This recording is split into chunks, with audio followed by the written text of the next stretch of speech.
الحمد للہ رب العالمین والصلاة والسلام علی رسولہ الکریم اما بعد۔ قتل حسین اصل میں مرغ یزید، اسلام زندہ ہوتا ہے ہر کربلا کے بعد۔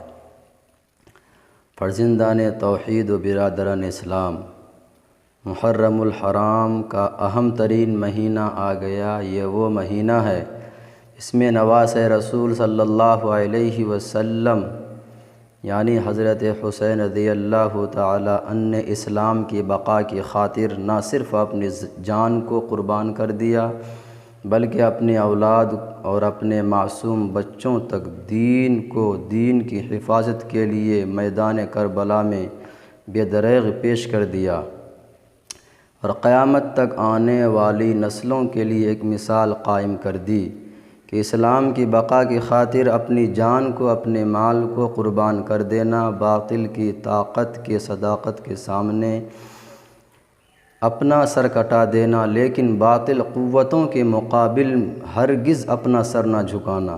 کربلا کی سرزمین پر نواس رسول صلی اللہ علیہ وسلم سیدنا حضرت حسین رضی اللہ عنہ اپنے 72 جانثاروں کے ساتھ 3 دن کے بھوکے پیاسے کھڑے ہیں، خالی ہاتھ ہیں، مگر اللہ رب العزت کی پاک ذات پر بھروسہ کیے ہوئے ہیں، جبکہ ان کے مقابل 22,000 مسلح فوج ہیں، جس کے پاس تلواریں، نیزے اور ہر طرح کا سامان حرب ہے، مگر سیدنا حضرت حسین رضی اللہ عنہ نے یزیدی فوج کے تیروں اور تلواروں کی کوئی پرواہ نہیں کی، اور میدان کربلا میں بے خوف و خطر یہ اعلان کر دیا: اے یزید کے نمک خوارو، میں اپنے بچوں کو اور تمام عزیز و اقارب کو دین کے راستے میں قربان ہوتے دیکھ سکتا ہوں، مگر میں اپنے نانا جان کا لایا ہوا دین مٹتے ہوئے ہرگز نہیں دیکھ سکتا۔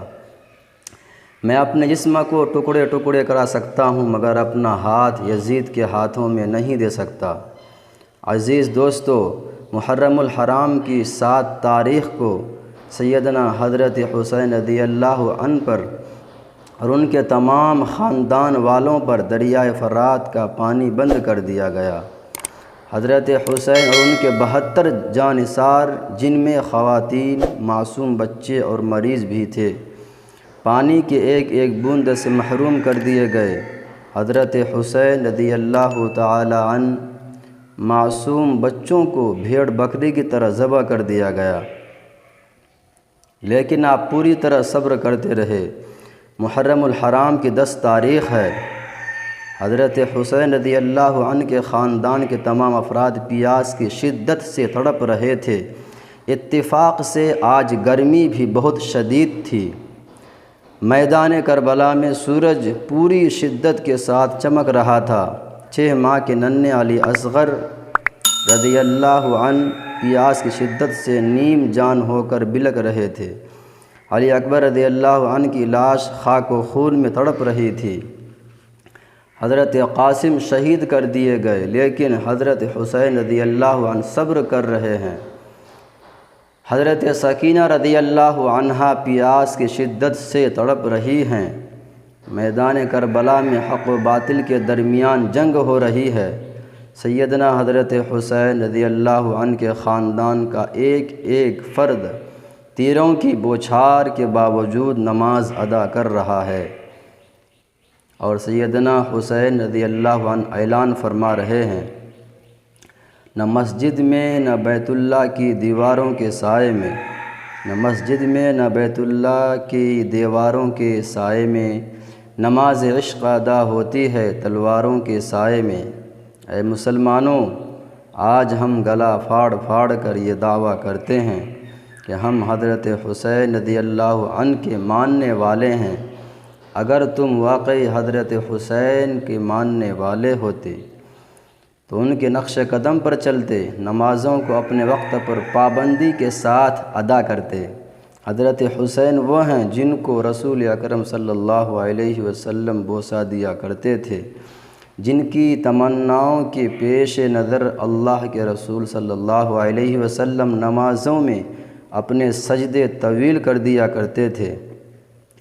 وہ وقت کیسا خطرناک تھا کہ جس وقت حضرت حسین رضی اللہ تعالی عنہ پر چاروں طرف سے تیر برسائے جا رہے تھے، جن کے معصوم بچوں کو بھوکا پیاسا تڑپایا جا رہا تھا، بیمار عابد بے ہوش پڑے تھے۔ اے مسلمانوں، بڑے افسوس کا مقام ہے کہ آج ہم نے حضرت حسین رضی اللہ عنہ کے اسوہ کو پامال کر دیا ہے۔ جس وقت حضرت سکینہ کو شدید قسم کی پیاس لگتی ہے، وہ تڑپ جاتی ہے۔ حضرت حسن رضی اللہ عنہ، ان کا تڑپنا دیکھا نہیں جاتا۔ وہ بڑی بے چینی کے عالم میں مشکیزہ لے کر چلتے ہیں۔ یزید نے چاروں طرف سے حضرت حسن کو گھیر لیا اور ان پر تیر برسانے شروع کر دیے، مگر آپ نے تیروں کی اس بارش کی طرف کوئی توجہ نہیں دی اور آپ کسی نہ کسی طرح دریائے فرات تک پہنچ گئے۔ حضرت نے مشکیزہ کو پانی سے بھر لیا اور چلو میں پانی لے کر پینے کا ارادہ کیا، لیکن فوراً ہی انہیں حضرت سکینہ کا پیاس سے تڑپنا یاد آیا، علی اصغر رضی اللہ عنہ کا بلکنا یاد آیا۔ حضرت حسن نے ایک دم اپنے چلو کا پانی پھینک دیا اور اپنے گھوڑے کو آگے بڑھا دیا۔ یزید کے لشکر نے آپ کو تیروں کی بارش سے چھلنی کر دیا، جس کے نتیجے میں آپ کا ایک بازو شہید ہو گیا۔ حضرت حسن رضی اللہ عنہ نے بڑی بہادری کے ساتھ یزیدی لشکر کا مقابلہ کیا۔ اسی طرح آپ کا دوسرا بازو بھی جسم سے جدا ہو گیا۔ آپ نے پانی کے مشکیزے کو دانتوں سے پکڑ لیا، مگر افسوس، یزیدی لشکر نے اس مشکیزے کو تیر مار کر چھلنی کر دیا۔ آپ گھوڑے سے نیچے گر جاتے ہیں اور آواز لگاتے ہیں، حسین ہماری خبر لیجئے۔ سیدنا حسین ان کی آواز سن کر تیزی کے ساتھ پہنچتے ہیں۔ حضرت نزا کی حالت میں تھے کہ انہوں نے سیدنا حضرت حسین رضی اللہ عنہ سے کہا کہ میرا آخری سلام قبول ہو۔ یہ کہتے ہی آپ کی روح پرواز کر گئی۔ انا للہ و انا الیہ راجعون۔ سیدنا حضرت حسین کے خاندان کا ایک ایک فرد جام شہادت نوش کر چکا ہے۔ حضرت حسین رضی اللہ عنہ گھوڑے پر سوار ہو کر میدان کربلا کی طرف بڑھ رہے تھے۔ اچانک آواز آئی، بشیر پیچھے پلٹ جاؤ، میں موت ہوں۔ حضرت حسین نے فرمایا، فکر کرو، میں بھی حق و صداقت کی تصویر ہوں۔ پھر آواز آئی، میں طوفان ہوں۔ حضرت امام نے جواب دیا، میں بھی حسین ہوں۔ آواز ایک دفعہ پھر ابھری، یہ جان بڑی چیز ہے، یہ جان بچا لو۔ آپ نے ارشاد فرمایا، مجھے حکم ہے، قرآن بچا لو۔ غرض ہے کہ حضرت حسین تلوار لے کر میدان کربلا میں پہنچے اور گرجدار آواز میں فرمایا، تو نہیں جانتا میں کون ہوں؟ میں شفیع امت، نبی برحق کے لائے ہوئے دین کو پھیلانے والا ہوں۔ میں یزید کے ہاتھ پر ہرگز بیعت نہیں کر سکتا۔ ایک طرف یزید کے مسلح افواج ہیں اور اس کے مقابل میں سیدنا حضرت حسین تنہا آپ بڑی جواں مردی کے ساتھ لڑ رہے ہیں، لیکن نبی اکرم صلی اللہ علیہ وسلم کے پیارے نواسے کب تک تنہا لڑتے؟ آخر کار آپ شہید ہو گئے۔ انا للہ و انا الیہ راجعون۔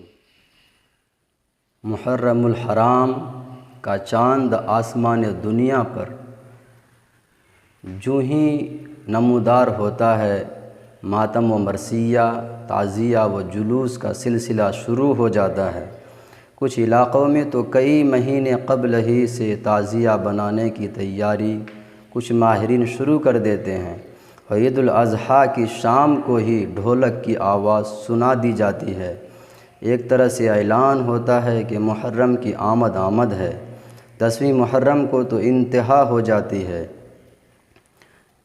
کہیں مرد و زن کے مخلوط میلے لگتے ہیں، کہیں تعزیہ و مصنوعی گھوڑوں کی نمائش ہوتی ہے، اور کہیں دھار دار ہتھیاروں و زنجیروں سے اپنے بدن کو زخمی کر کے حب حسین کا اظہار کیا جاتا ہے۔ افسوس اس بات کا ہے کہ ان خود ساختہ رسوم و رواج کے ہنگامے میں شہادت حسین کے اصل پیغام کو بھلا دیا جاتا ہے۔ معرکہ حق و باطل کے بنیادی مقصد کو فراموش کر دیا جاتا ہے۔ اب ہم تمام لوگ خداوند قدوس سے دعا کریں گے کہ وہ ہمیں سیدنا حضرت حسین رضی اللہ عنہ کے بتائے ہوئے راستے پر چلنے کی توفیق عطا فرمائے۔ آمین ثم آمین۔ وآخر دعوانا ان الحمد للہ رب العالمین۔